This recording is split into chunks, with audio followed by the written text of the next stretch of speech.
जय भीम, जय भारत, जय संविधान। मैं गौतम रत्ना अम्बेडकर नेशन चैनल से।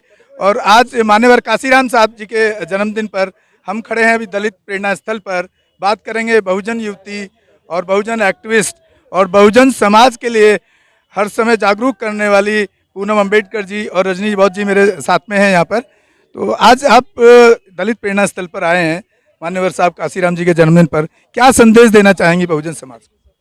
देखिए, हर बार आप यही पूछते हैं कि क्या संदेश देना चाहती हैं। हम संदेश तो बहुत देते हैं, लेकिन जनता ले तो संदेश नहीं, वही बात पहुंचाने के लिए तो हम कह रहे हैं आपसे। इतने साल हो गए हमें सत्ता से हटे हुए, कम से कम कुछ तो शर्म कर ले हमारा समाज। मैं बहुत कड़वी बात बोलती हूँ। क्या गुलामी की आदत बन गई है हमारे लोगों को? क्या गुलामी से पेट नहीं भरा उन लोगों का जो आज भी बटकर काम कर रहे हैं, नई नई पार्टियां बनाकर काम कर रहे हैं? क्या कराना चाहते हैं समाज को? क्या गुलामी में दोबारा धकेलना चाहते हैं? मान्यवर काशीराम जी ने हमें जब धरोहर देकर गए, तुम्हें सत्ता पर काबिज बनाकर गए, तो तुमने उनको ही उनकी धरोहर को गिराने का काम करना शुरू कर दिया। सत्ता खो दी, चली गई। और जो उन लोगों से उन लोगों के साथ लग जाते हैं, मैं तो कहती हूँ उनसे बड़ा धोखेबाज मैं समझती ही नहीं हूँ। वो अपने महापुरुषों को धोखा देते हैं। अगर धोखा नहीं देते तो ऐसे गद्दारों के साथ में नहीं लगते। ये बाबा साहब, काशीराम जी, साहू जी महाराज और ज्योतिबा फूले, इन सबको धोखा दे रहे हैं। क्योंकि हर एक महापुरुष ने, हमारे हर एक महापुरुष राज की बात की है। क्या राज हमारा 4 बार का राज हमारा था, लेकिन 5ही बार क्यों नहीं आया? हमारे लोग ज्यादा हैं, हमारी वोट ज्यादा है, सब कुछ हम सबसे ज्यादा है, लेकिन सत्ता किनकी है? उन 15% वालों की। आखिर क्यों नहीं जुड़ पा रहा है? हमारा बंटवारा क्यों हो रहा है इतना?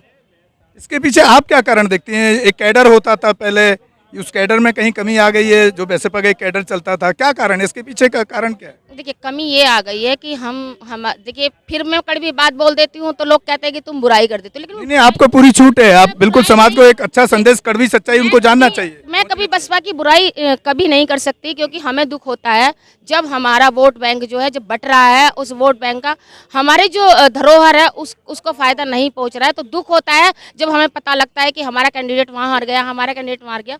बहुत दुख होता है और दुख की बात भी है, क्योंकि जो बनी बनाई धरोहर हमारे काशीराम जी देकर गए, वो ध्वस्त होती हुई नजर आ रही है।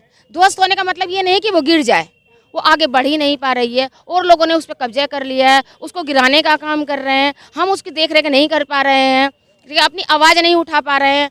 कारण क्या है कि हम अपना वोट बैंक जो है वो बंटवा चुके हैं और वो बट चुका है। उसको एक करने का टाइम है, क्योंकि टाइम अभी बहुत ख़राब चल रहा है। ख़राब इसलिए चल रहा है क्योंकि सत्ताधारी जो है वो मनुवादी हैं, और मनुवादी जो है वो कभी नहीं चाहते कि बहुजन लोग जो हैं वो सुखी रहें। वो हमारा सब कुछ खत्म कर रहे हैं और हम अपने खत्म होते हुए अपनी आंखों से देख रहे हैं, लेकिन आवाज़ नहीं उठा रहे। अंदर ही अंदर घुट रहे हैं, लेकिन आवाज़ नहीं उठा रहे, क्योंकि जो आवाज़ उठाएगा वो जेल में जाएगा या फिर वो मारा जाएगा। यही हो रहा है भारत देश के अंदर। वैसे दुखी ये नहीं है कि बहुजन समाज ही दुखी है या दलित वर्ग ही दुखी है या और लोग ओबीसी दुखी नहीं है या जनरल वाले दुखी, सब है। जो अंधभक्त हैं वो दुखी हैं, लेकिन वो अपनी पार्टी के लिए समर्पित हैं। अगर वो गलत भी कर रही है तो वो उसको सही साबित करने की कोशिश कर रहे हैं।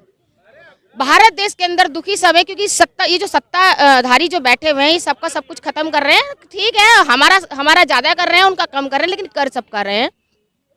सबको एक होके बहुजन समाज पार्टी को लेकर आना है। अगर उसको, क्योंकि 4 बार का जो आपने शासन बहन जी का देखा होगा, इतना अच्छा शासन था कि चोर उचक्के क्या, बदमाश क्या, गुंडे मवाली क्या, बहन बेटियां तो खुले आम घूमती थी। कोई बलात्कार नहीं, कोई क्या कहते हैं, कोई वारदात नहीं होती थी, कोई छेड़खानी नहीं होती, कोई दंगे नहीं होते थे उनके शासन में। 4 बार का शासन लोगों को याद है आज भी। मैंने काफ़ी वीडियो देखी हैं जिनमें कि ये नहीं है कि दलित समाज के लोग ही उनको याद करते हैं, जनरल कास्ट के लोग भी उनको याद करते हैं कि भाई शासन जो था वो मायावती का शासन था, जो बहुत अच्छा शासन था। तो वो इसलिए याद करते हैं। जो वर्तमान में जो सरकार है उससे वो दुखी हो चुके हैं और उनको बहन जी का शासन याद आ रहा है।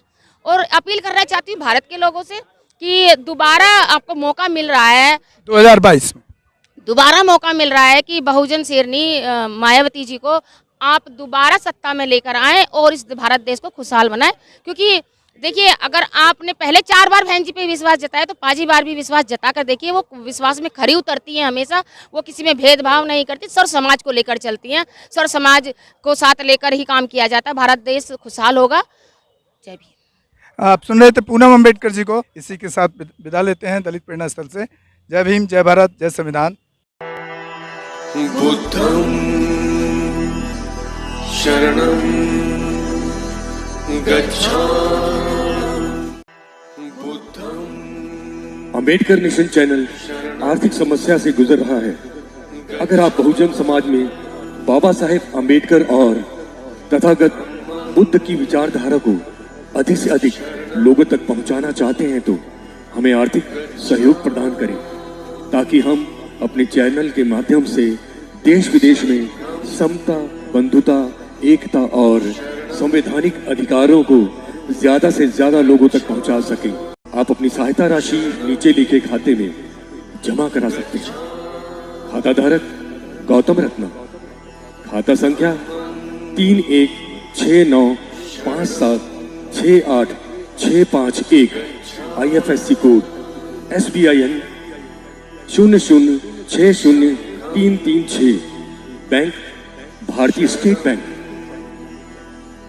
आप हमारे बैंक खाते का विवरण स्क्रीन पर भी देख सकते हैं।